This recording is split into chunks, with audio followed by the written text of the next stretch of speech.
Oh.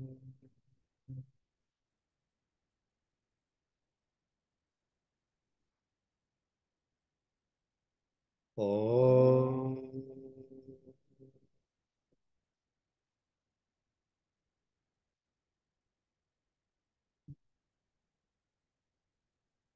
Oh.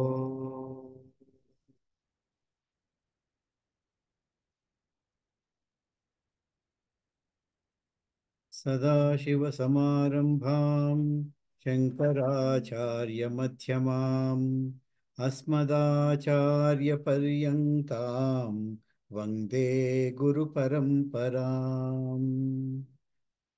ॐ सहनाववतु सहनौ भुनक्तु सह वीर्यं करवावहै तेजस्विनावधीतमस्तु मा विद्विषावहैः।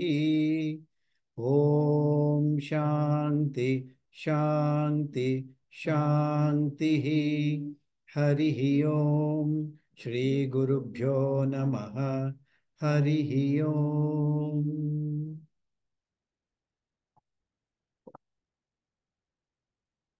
So in the last class, we have seen about the importance of Gita. What we did was the introduction to Gita, but importance of Gita in the Sanatana Dharma. That's what we have actually seen, that telling that Sanatana Dharma is based on something we call as Veda.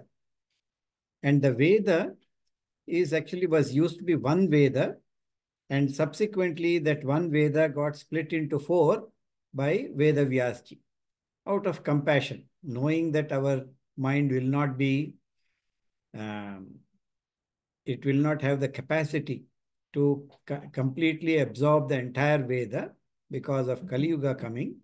He knows that our mind will be distributed in different pockets, different silos. So he has put that entire Veda is split into four of Rig Veda, Yajur Veda, Sama Veda, and Atharvana Veda, and made people, a group of people, responsible for them.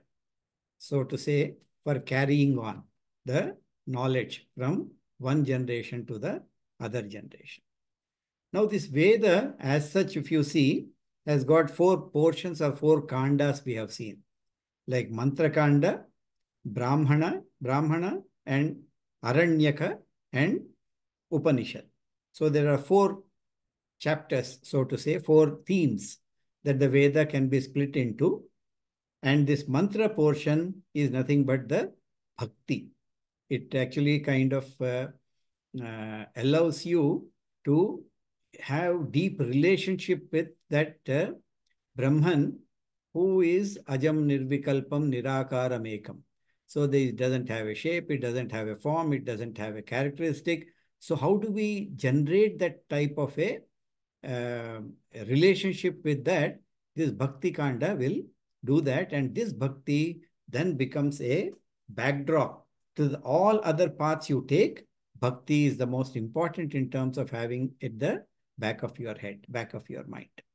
Brahmana portion is also called as Karma Kanda, where the how you take actions in this particular life, because action is something which you cannot avoid.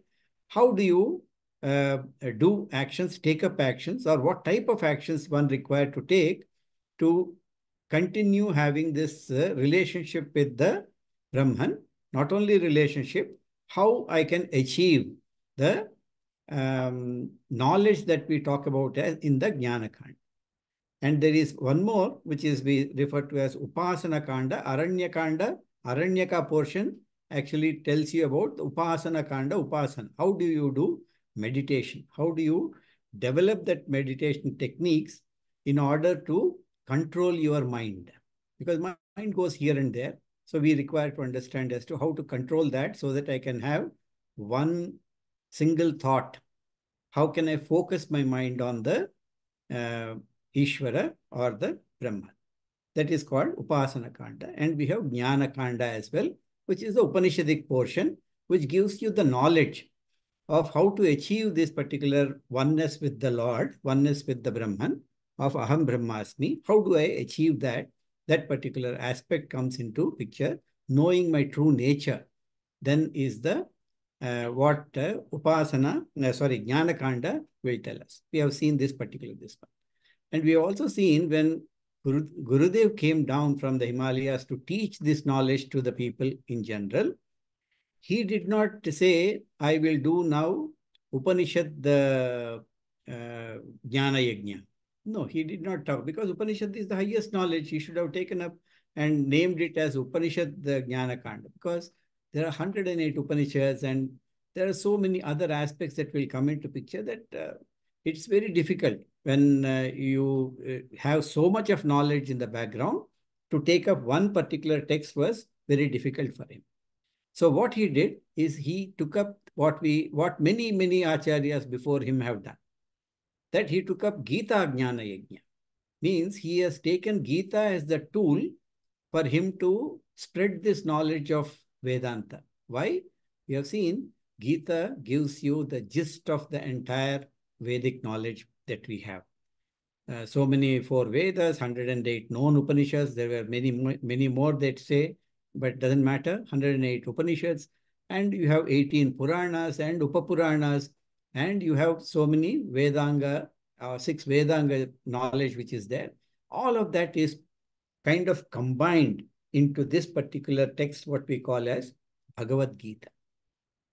And this Bhagavad Gita is put into context. To put into context, it happened on the war front. When the war has started already, that is when you see that Krishna starts his Bhagavad Gita. Many people have this question coming up as to, is it practical for somebody to, in the middle of the war, already war has started and you are stopping there in the middle and you are giving this kind of a lecture, yeah, to the student. Doesn't matter what we may think. The context is that we need to understand what that context is and try to understand what this knowledge is all about to start with. Yeah. So we have seen that the essence of all the Vedas is in Gita, and for any Sanatana, one who follows Sanatana Dharma, understanding Gita is the basic. Whether you are a religious person, whether you are an atheist, whether you are a deeply spiritual person, whatever category you would like to put yourself as doesn't matter. Everyone requires the knowledge of Gita, because Gita actually not only tells you about the moksha sadhana, it also talks about how I overcome my day-to-day negativities that plague my mind. Very important in terms of understanding a success in the daily life. That's why in our Puja Swami Swarupananda ji has given so many lectures on in terms of how to understand Gita on day-to-day life, how to improve, how I can implement Gita's knowledge in your business world, how I can improve my lifestyle, how can I have the goals, how I can achieve goals. So many lectures he has given on the particular topic. Yeah. So here we are now coming back to the Gita as our text for this particular class. Okay. Now, in order to understand the Gita completely, we should also understand certain aspects of human psychology. How do I overcome the negativities is one of the things that we will learn as we move forward in the with the Gita classes themselves, yeah, verses when they come. Question came up as our Jnana Kanda tells you Aham Brahmasmi. We have seen that. Yeah, Aham Brahmasmi, I am that Brahman. But I don't have that particular knowledge right now in my mind. Neither is it is my experience to start with. Now, why do we don't have, if my knowledge, if my nature is of that of Satchidananda, as they say, the Atman is Satchit Ananda. Sat is existence, Chit is the consciousness, and Ananda is the bliss aspect, infinity aspect. Some people say infinity. So contentment, everything I am. So I don't require to have any desire for anything because I'm everything. So what desire I will have? So that becomes the bliss or contentment or the ananda aspect which we talk about. So if I am of that nature, but I don't feel that, I feel limited, I don't feel infinite. I do feel I'm existing, but not I am existing everywhere and as everything. I don't feel like that. I am an individual and I see so many variations, differences everywhere. How do I understand this particular aspect of what my current experience as an individual and what the Shastras are telling me as the only truth, that Aham Brahmasmi is the only truth? How will we link these two is a huge problem. So, why do I have this particular issue? Veda says very clearly that it is because of Maya. Now, Maya has got two powers, what they say. One is Avarana Shakti, other is Vikshepa Shakti. Avarana is the veiling effect that it has got. On my right at the causal body level, I have this avarana veiling that happens, that it prevents me from understanding my true nature. I need to go to my jnana kanda to understand the real nature, how I can achieve, etc., etc. But the very fact that there is a closure, but my nature still remains of that of a conscious entity. And as that entity, I have some other powers that are given to me. Yeah, Ichha Shakti, Jnana Shakti, Kriya Shakti. These three Shaktis are there. These three powers are part of Maya. While it is veiling my true nature from me, it also gives me power for having desire. Ichha Shakti, desire. To have desires is a power that I am getting from the Maya. Maya is in turn referred to as the mother goddess, etc., etc. Those are all symbolisms. So we have that Shakti within us, and every one of us understand. There is not a single moment in my life when I don't have desire to start with. Yeah. So power to desire comes from the same Shakti. Power to Ichha Shakti, Jnana Shakti. To obtain knowledge, again, is my power that comes from the same Maya.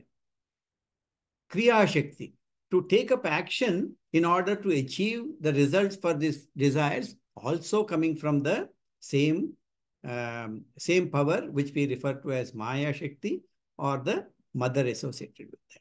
So that is part and parcel of me. So despite the fact that I don't know my true nature, because of these powers, I try to project my very nature onto the universe that I am experiencing in this world. How do I do that? Because I know my nature is of that of bliss, the happiness, but I am not feeling continuously happy. For some reason or the other, I have problems associated with that. So what I do, Vikshepa Shakti or projecting power of Maya will make me look for this happiness somewhere outside. Look for this completeness somewhere outside. Actually, I am complete because I am the existence principle and the consciousness principle. I am full by myself. But I look for this particular aspects outside because I know my nature is that, but veiling prevents me from knowing that. So I look it from the outside. Through the senses, I go out and I say that I require this to make me complete. What this Avarana Shakti is doing is, this particular thing is actually making me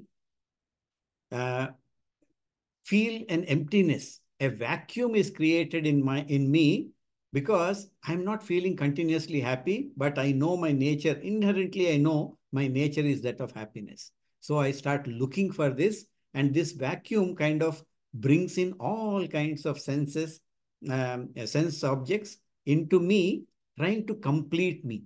I'm actually a full, complete Purna, is the word that Shastras use. I am Purna by nature, but I feel the inadequacy in me, which turns itself into a desire for the sense objects. Now, this particular thing comes because, as I told, a human being per se is self-conscious. It becomes consciousness is part and parcel. So I try to uh, judge myself as to where that lacking thing is coming. Where is this lacking in me? And there are some universal factors every human being goes through as to fill that gap. What are these universal factors? One is my physical body. So I have a body that is given. I'm never happy with what is given to me. I always try to look for how I can improve this particular body in terms of making it good, looking good for others.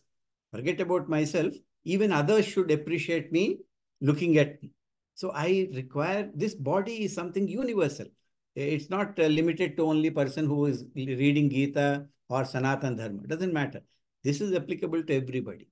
I make judgments based on the body that is given to me, and it is a fact. Even Miss Universe, if it is he or she, Mr. Universe, is declared in yesterday, today I have more greater responsibility to look like Miss Universe or Mr. Universe. So I put all kinds of makeups, I do all kinds of exercise to make it look good. The pressure increases. More people say, oh, you are beautiful. Pressure increases into maintaining that beauty, external beauty with the outside. Never people are happy with what the body is. And that people take advantage and sell you all kinds of creams and this and that. Doesn't matter. Whole world is there existing outside marketing. Second aspect is your senses. The five senses that are given to you, again, people have issues with that. My sight is not 6 by 6, 20 by 20, whatever numbers that are given. And that particular thing is having an issue. So I have certain judgments that I make about myself. I'm all talking about Atman. Atman means myself, how I am defining myself. And the third one is your mind. People have kind of this one in terms of mind, intellect, and memory. All three put together is referred to as mind in the Shastras. Again, I have lot of judgments I make with respect to what my mind is, how my mind is. And the last one which is there is the ignorance. Even ignorance, oh, I don't know this, I don't know that, I have judgment, and I go outside in order to improve my mind. Nothing wrong with improving the mind. It is important that you improve your mind when you're from your stage when you are child to 25. But if I have what is the start of the journey? If it is because I lack something in this one, then it is a problem in terms of your own self-judgment that you make about yourself. And when you have this particular continuous lacking feeling in you, which pushes you out into the world to look for the happiness, look for the completeness that I'm not able to do, get that with the existing, whatever I have around me as mine, I have a problem in terms of uh, having certain desires that I think will complete me. Okay. Again, when we talk about these desires, there are certain universal goals that every human being will go through. What are these universal goals? For example, I require a home. Now I require a bigger home. Now I have a big home that is given to me. Now I have to furnish that home. I require only one room for me to sleep, but I have a 21 bedroom mansion that I have built because that is what I can afford to. Now this mansion has got to be filled up, and I have put everywhere all kinds of things, furnishings. And then I realize, oh, there can be people who are coming and stealing this. So I require a proper security system. I don't believe in that security system. So I engage security guards. So, and there are some guards who may be bad for my own this ones. So I have somebody else guarding the guards. So it goes on and on in terms of my security, because lack of security is one of the major aspects that is there in terms of our lacking feeling that we have. So some goals can be put as security, including food security. Okay, so food security also is important. If suppose somebody is telling me that there is a drought coming in India and I will not get the rice here, I start hoarding the rice in my house more than what I require. because without rice, I cannot live. That is my feeling that I have right now. So you have this type of goals that we come across, which are universal, and we put them across in terms of security. And those are related to the aspects that I feel I cannot survive without them. So very survival, I attach to that particular this one. Second aspect is mind related. Means if I don't have them, my peace of mind get disturbed. Okay. Major thing that comes in this particular factor is relationships. What type of friends I should develop, what kind of friends I should have. Relatives, obviously, I don't have a choice. And how I can improve my relations with my relatives who are there. How can I improve that? So that my mental peace is not disturbed. So relations form part of the goals in terms of managing my mental stability, mental equanimity. And the last one, but most important, is how do I maintain my happiness with the world?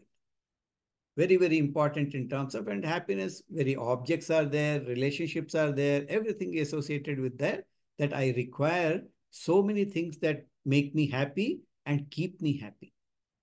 So when we have such a type of aspects that are goals that we set up, all this coming from the judgment that I'm making myself, that there is something lacking in me. I require to now come back to this in terms of what do Shastras talk about? What do Shastras say? That what is there inside? Shastras are telling you, you are the Purna, Purnatva. Gita also tells you, Vedas also talk about that. You are actually Purna. By yourself, you are complete. You don't require anything else outside to make you complete. But it is very difficult for me to accept that right now because I have this avarana or veiling that happens, which is there. So what are the coverings that we talk about which prevents me from recognizing my Purnatvam, my completeness? What are these factors if you take about? Gita also says, and we know the Shastras also talk about, that there are 6 mental inclinations which actually makes you difficult for you to accept you are Purna. Kama, Krodha, Lobha, Moha, Mada, Matsarya. We have seen these aspects in the last class. So these are called impurities. I need to reduce these impurities as we move forward, but I am not able to right now because I don't even know that these are impurities. I thought this is my nature. People proudly say, I am an angry person. Oh, this fellow is a jealous person. So they accept that as if that is something which you cannot change, that you cannot improve. So the mala, the impurity, is taken as something which is very nature. Mala is not the nature. My nature is actually, I'm a complete person. I'm full of love. But I attribute these 6 characters and say that my mind is like that. I cannot do anything. No, that is not what Shastras talk about. But unfortunately, the veiling makes this happen. You feel that these are part and parcel of me. I can't avoid that fellow's problem. That fellow's, he has made me angry. Not that I have become angry. The other fellow has made me angry. Other fellow has made me jealous. I am not attributing that aspect to myself. We need to understand that and reduce these impurities. That's what the Gita will also tell us. Second thing is more in terms of restlessness, the mind's mental restlessness that comes with little bit of thing coming up. I have a problem in terms of this particular aspect. And the last one is knowing our true nature. Again, because of the veiling, I can never know my true nature unless a guru comes and teaches me. It's very important in terms of understanding this in a longer way, that we require to have a guru. That's what Shastras are telling. Not only Shastras, even in Mundakopanishad talks about the importance of guru. Without the guru, it becomes very difficult for us to understand these texts, which are in a language which we don't even understand. All these ones are in Sanskrit. We don't even know Hindi. We don't even know the local languages.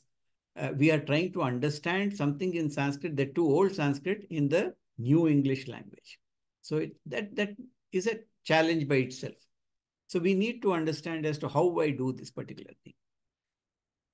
They have come out with, as I told you, there are certain yoga, means that the yuj, you have this knowledge and you join yourself with that particular knowledge to overcome this.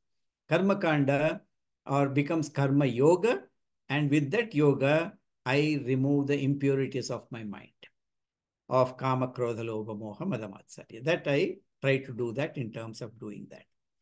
Second thing is more in terms of upasana kanda, upasana yoga. I come out with and say that I make my mind restful, peaceful.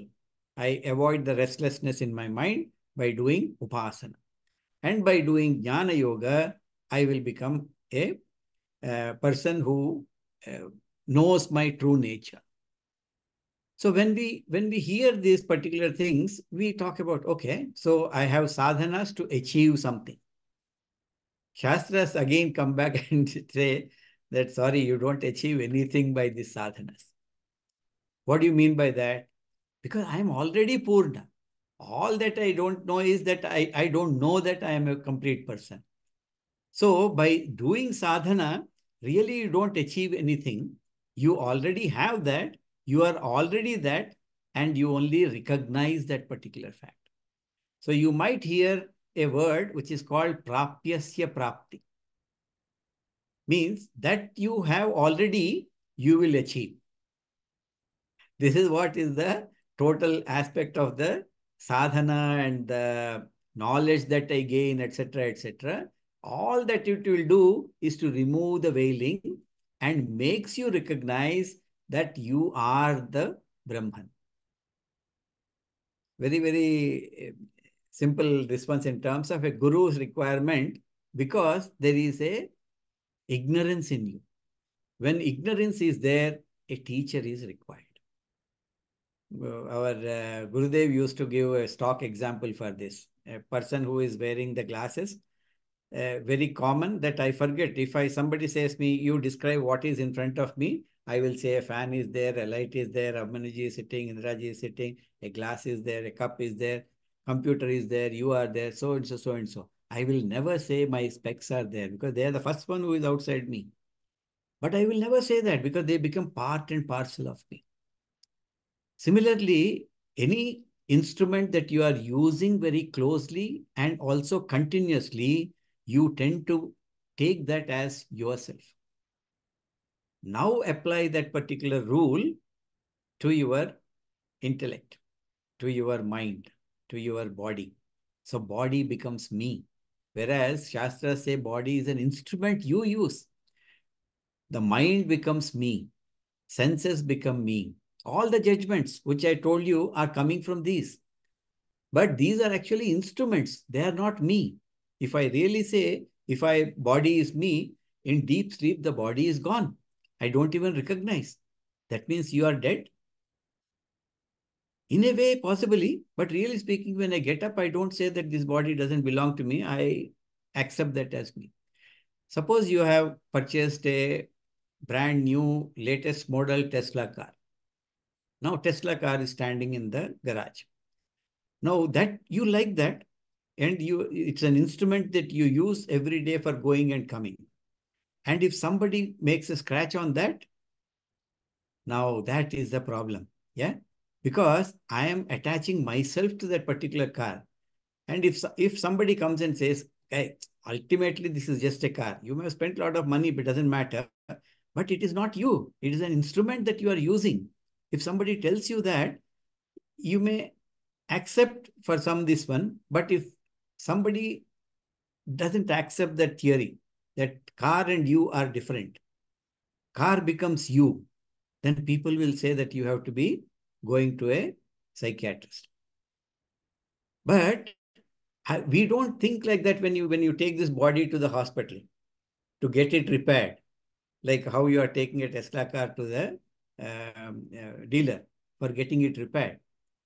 We don't think that this is not me because there is a deep connection. But what Shastras are telling is, agree that you have a deep connection that is associated with this in this life. you cannot even think about yourself different from the body. Because when we want to attend a class, now we have Zoom, but you still have to come to the Zoom and come to the class. Physically, people cannot say that, okay, I will send my body to the class and I will go for my work. Doesn't happen.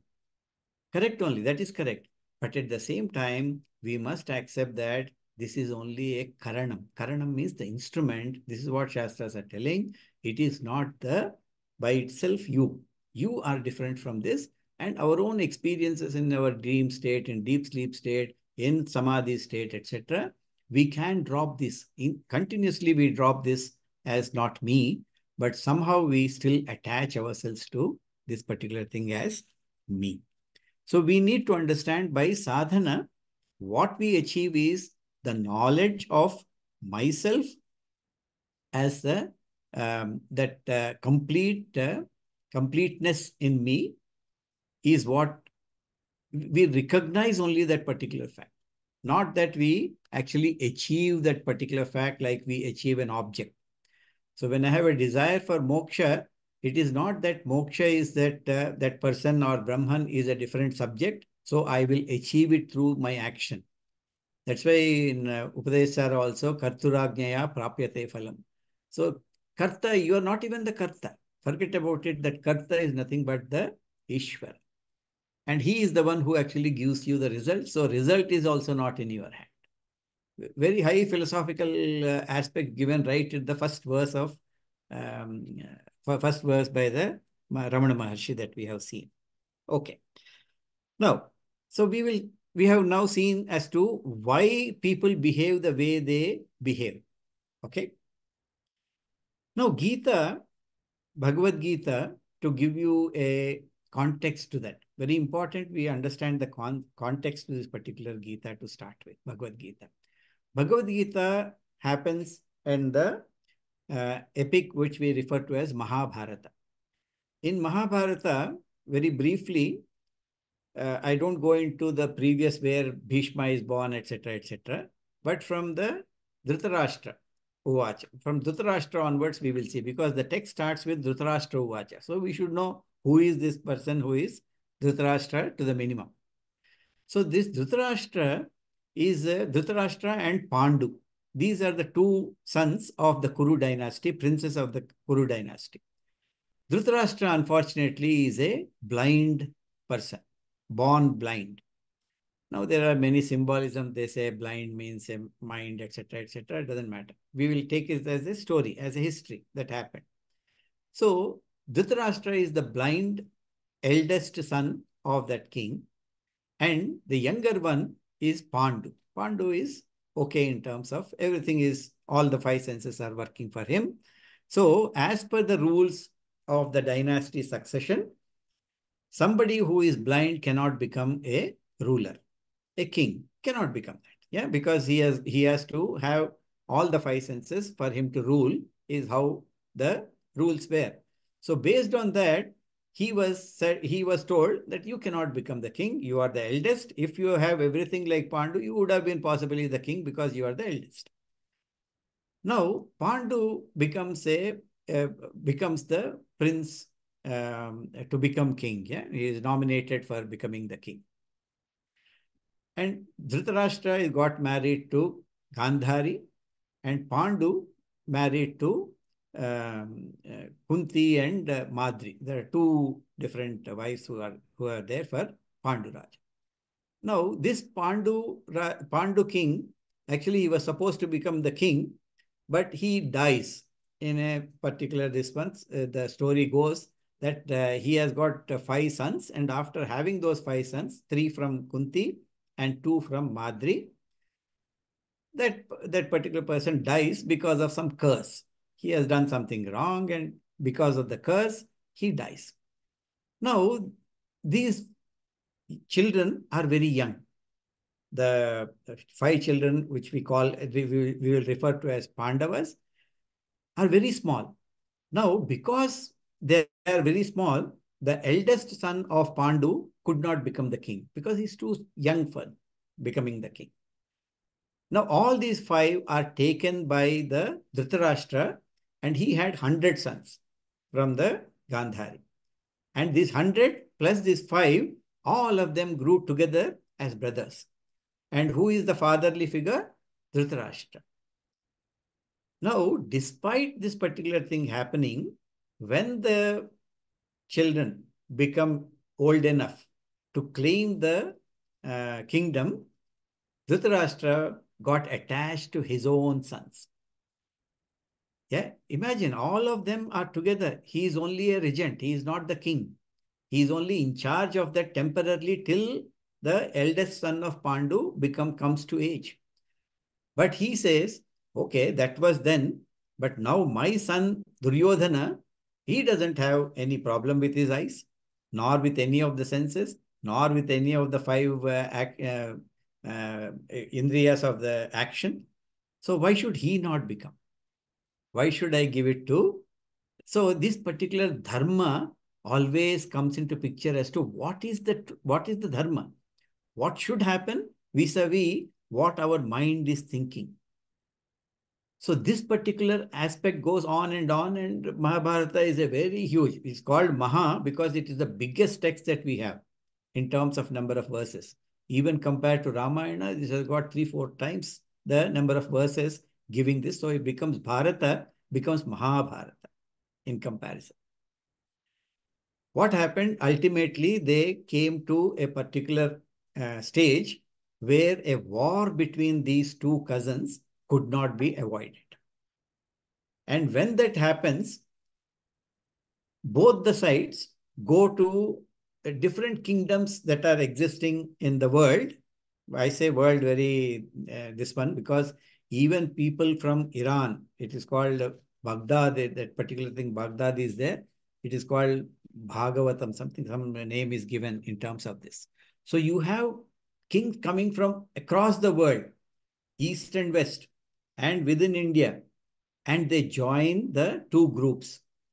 And while doing so, Arjuna and Duryodhana go to Gujarat to meet Lord Krishna, Dwaraka. They go there, and the story is so well written.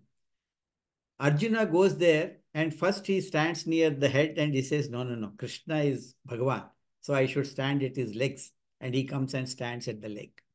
And Duryodhana goes there and he proudly sits on the chair next to his head.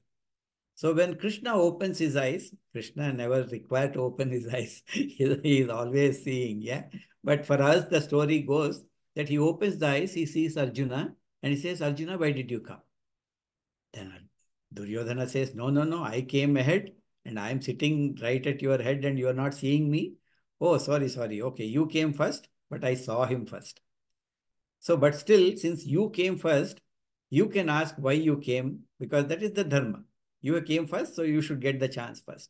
But before you ask, let me tell you, I know in general you have come to ask me to support you in the war, because I know everybody, you are going around everywhere.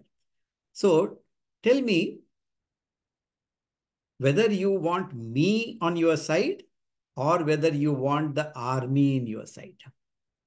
My army on one side will fight with whoever is asking for that, and I will be alone. Moreover, not only I will be alone, I will not hold any weapon. I will not fight the war. I will only guide you. Now tell me, who do you require? What side you require? Because both of you have come. You have come first. I have seen him first. So tell me whom want. Duryodhana says, let Arjuna ask. I don't want this particular this one. Krishna says, yeah, I saw him first, so he should ask first. He asks Arjuna. Arjuna, without any hesitation, he says, Krishna, when the choice is between you and the whole world, I can never choose anybody but you. Now that is the conditioning, mental conditioning of Arjuna, who sees the Krishna as the Ishwar, the Lord. Duryodhana is very happy. My God, this fellow is a foolish fellow. He's chosen somebody who doesn't even fight, doesn't even take the astra, the weapons. And he says, as reluctantly he says, Okay, since he has chosen you, give me that Narayani Sena. They call Narayani Sena. The Sena, the army of Krishna, is known as Narayani Sena, one of the strongest armies in that time, in those times in Bharat, becomes, and they start fighting with on Krishna, on the Duryodhana side. So this is the background. Yeah. When ultimately Krishna tries, and there is also a concept that there is also a story which goes, Krishna tries to do a sandhi between these two people as to, you give 5 villages to these 5 princes, good enough. They will become king of that, and you keep everything else. Duryodhana says, I won't even give you 1 inch, not even inch. You know this needle, whatever needle you put on the earth, that much portion also I will not give. That is his the proud that pride that he has got, and he says, we are 100, and I have so many fighters, warriors on my side. You cannot do anything. You go. So Krishna comes back. Anyway, when that happens, ultimately the war starts. War starts in a place which is called Dharma Kshetre, Kurukshetre. So Kurukshetra is the place where both armies come and they meet. And there were again, war has got its own dharma, its own way how it should be fought. Once the sun goes down, you should not fight. This is how the Sanatana Dharma wars are fought. Even after that is over, even when the Hindu kings were there all over the country or world, when they fight, all these rules used to be followed. Unfortunately, they were not followed by other people who came in, and Hindus lost that particular wars. Doesn't matter. That is a different subject. I will not go there.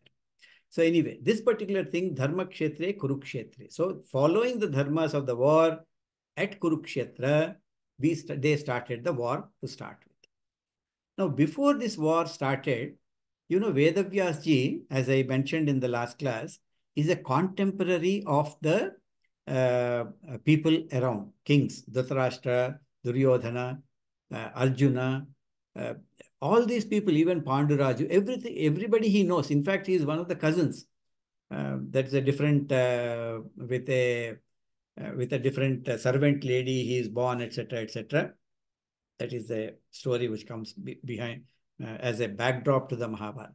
Anyway, so he is actually part and parcel of that family to start with, but he is a son of a rishi, and he himself becomes a great rishi. We know how great Vedavyasji is. So he is contemporary of that. Also, he has got lot of powers, siddhis that he got because he is a rishi. And he not only has got those powers called siddhis, he is able to share it with the people he wants. So Dhritarashtra obviously cannot fight the war. He is blind, he cannot see. So he tells Dhritarashtra that I can give you power to watch this war. So I will give you Divya Drishti. Drishti is seeing, Divya is divine way of looking. I can give you this power as long as war lasts, you will be able to see. Don't even require to go there. Forget about going there, constructing a huge tower to look, everything is like a bird's eye view. No, no, nothing like that. Sitting here, you can see what is going on in the war. He gives that particular power. He says, I can give you.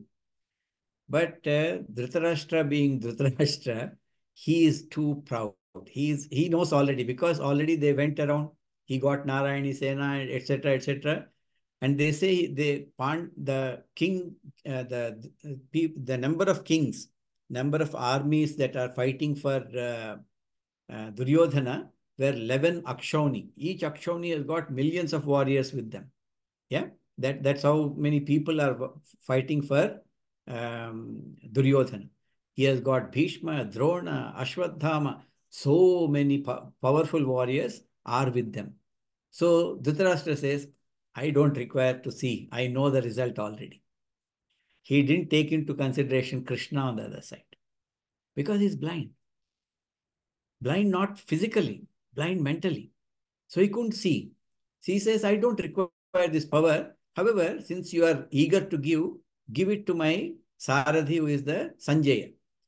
you give it to him because he is good enough. He is good, nice fellow, dharmic fellow. So I'm sure you can give it to him. And when I require, he can see and give me the gist. At the end of it, a summary. I don't have time to sit continuously for so many hours when war is going on from sunrise to sunset. Who will see all that? So he asked that power to be given to Sanjaya. Now that is given to Sanjaya. The war continued for 10 days. On the 10th day, Bhishma Pitamaha fell, which nobody expected. And Bhishma also was killed in a different way. That was different altogether. He was, but that particular thing also is told by Bhishma himself. That only way you can kill me is like this. Yeah, he doesn't fight with somebody who is neither a man nor a woman. So they find such a person who is born only to kill Bhishma and puts him in front of Arjuna, and Arjuna fights. But to Bhishma, it appears as if the other person is fighting, and then he drops his weapons and he gets not killed immediately, but he drops in the battlefield. Now this news goes back to Dhritarashtra. When? On the 10th day. Now he becomes panic. How Bhishma can die? It's impossible. And he is now not able to fight, and we have to find somebody else to lead the army. So at that time, Dhritarashtra asked Sanjaya to see and tell him what happened the last 10 days. Now imagine the divine drishti that Vyasa gave him. Not only he is able to see this one, he is able to rewind like our instruments. He is able to rewind 10 days back and then see what has happened at that time. Not only see, he is able to hear, and he is also able to understand what the thinking is in terms of these guys. Sometimes he also talks, he is thinking like that. Means he is able to see, is not really only seeing, it is able to absorbing everything that happened at the ground at that particular time. So really speaking, when is Bhagavad Gita told? It is told by Sanjaya through Dhritarashtra on the 11th day of the war. But what is being told is first day of the war. When this happened, it is told from that perspective onwards. So he is telling that this particular thing happened, this happened, that happened. Now, normally what happens is, if Adi Shankaracharya or if any other master, whoever commented on Bhagavad Gita, they start their commentary from 11th verse of the 2nd chapter. Sankhya Yoga, 11th verse, actually the Gita starts. The teaching starts from that particular aspect, not from the first verse of Dhritarashtra Vacha. This is only a context that will be given in the first chapter. We have to see this as well, but actually speaking, any commentary will start on 11th verse with Bhagavan Uvacha. Even in the second chapter, first verse, Bhagavan Uvacha is there, but that is only to scold Arjuna, not the teaching itself. We will see that. Yeah. But the importance of chapter 1 is also there. What is the importance of chapter 1? It will give the context as to what the jiva is in terms of our normal day-to-day life. As I mentioned, we have the judgment associated with that. We have all kinds of desires that are there. We say that this is not the truth, there is a avarana and all, but that is Shastra. Normally, people don't have this kind of a knowledge. So they go through this judgment. They have their own desires that are coming associated with that. I have a vacuum cleaner inside me sucking up all the muck from everywhere.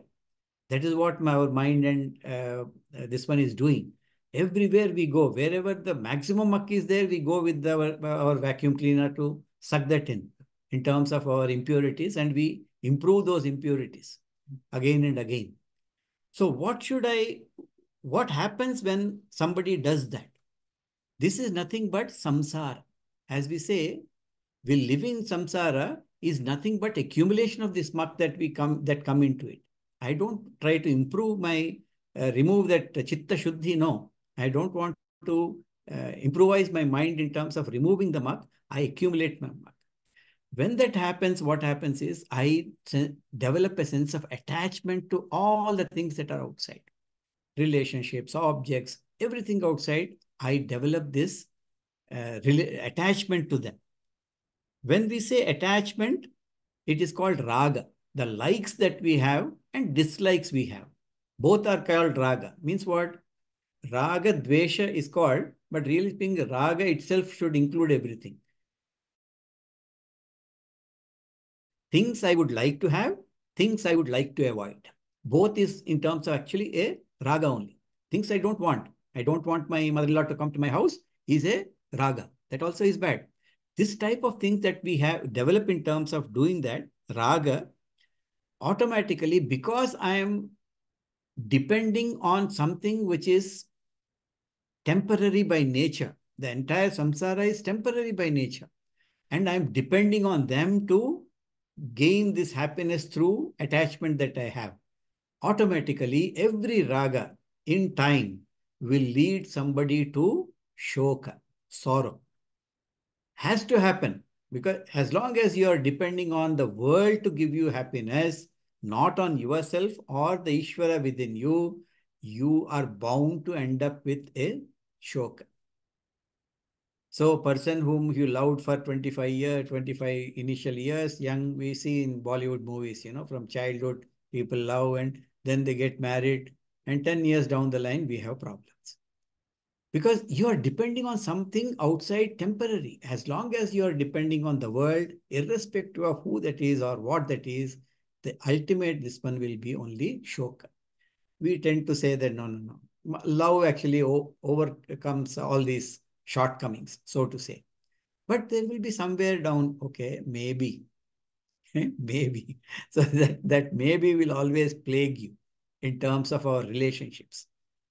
Only if I am born to Ambani, I am born to this father and what he gave me. Yeah. So this particular thing always comes up when Ambani's sons who got married, somebody, I have lots of jealousy. My God, my father never brought me such a good. Yeah. So this type of things happen again and again. Shoka is a natural outcome when you have raga. And these two I can't avoid. And when that shoka comes and when that sorrow when it comes, and it is of such a nature that it overwhelms my mind, you will go into something called a delusion, and which is called moha. Moha is the delusion.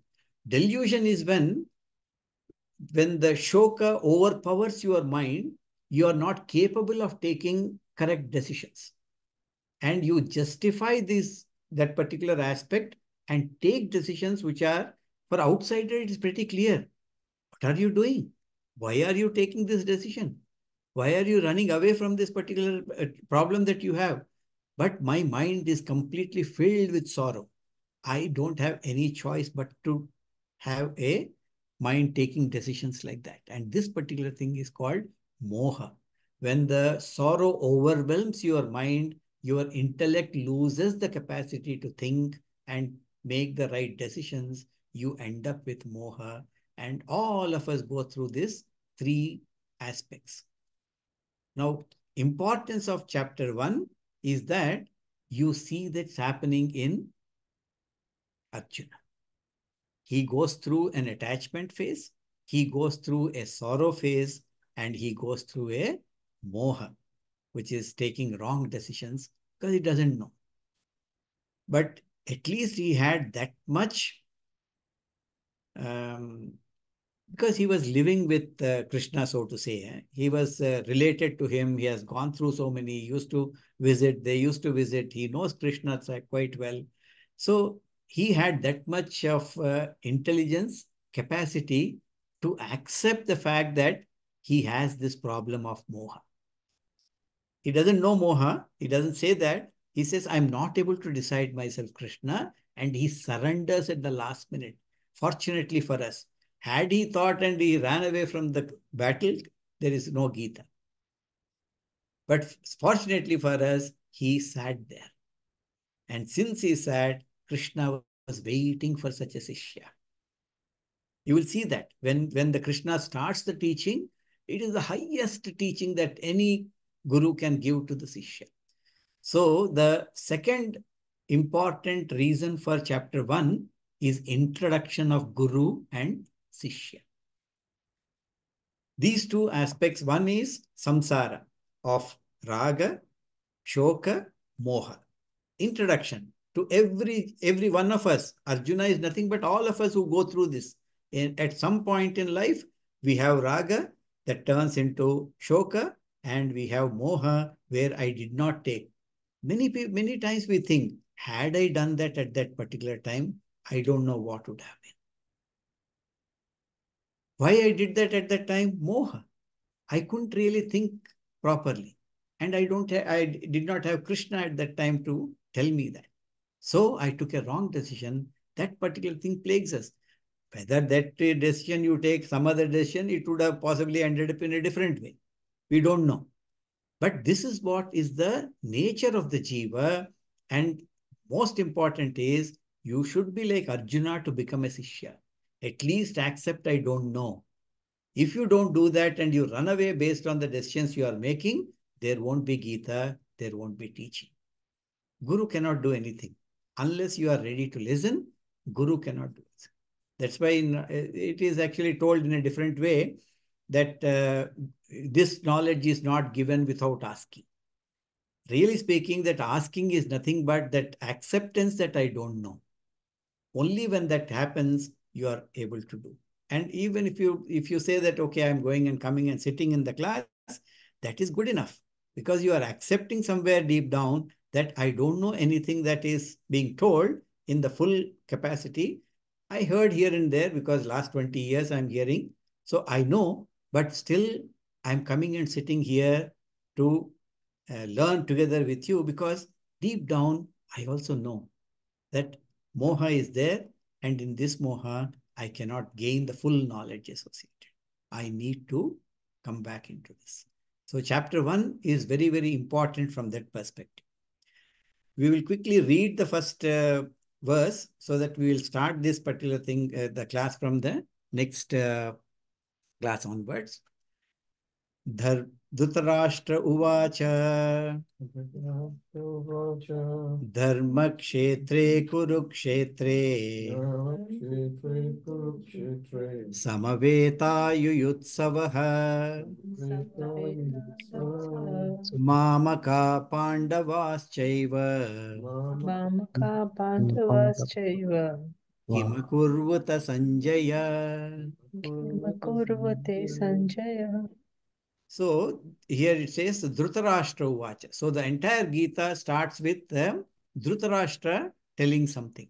Uvacha, Dhritarashtra has asked, he told, etc. Yeah, he is asking as to what did my people, Mama Dharmakshetre Kurukshetre, in this Dharmakshetre, in the Kurukshetra, that war that is going on, Samaveta Yuyutsava, both parties eagerly waiting for the war. Mamakaha Pandavas Chaiva. Mamakaha, my people.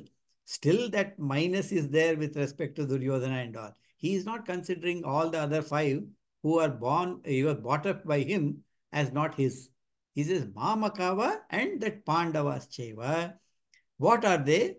What are they doing? What did my people and Pandavas do? Tell me, what did they do? So he is asking Sanjaya to rewind and tell him what happened and bring him up to date. And he doesn't stop, fortunately. He will continue seeing maybe. But for us, most important, teaching happens on the day 1 and we get the teaching in full. They say that there are people who have heard Gita when Sanjaya is being told. One is Dhritarashtra, obviously. Second is when Krishna is telling, Arjuna is listening. And Kapidhwaja, the Hanuman, is there on the flag of he's sitting on the flag of Arjuna's Ratha chariot. So he also hears. And there is one more person whom they say actually is placed somewhere to listen to what is happening, or what is happening in the world, in the war. Anyway, there's one more person, I don't know the name. He's also there, they say. But these are the people who will hear the Sanjay Uvacha onwards. Okay. So we will stop here and with the closing prayers. And then if you have any questions, we will see. Yeah. Om Purnamada Purnamidam Purnat Purnamudachyate Purnasya Purnamadhaya Purnameva Vasishyate. Om Shanti Shanti Shanti. Harihi Om Shri Gurubhyo Namaha. Harihi Om.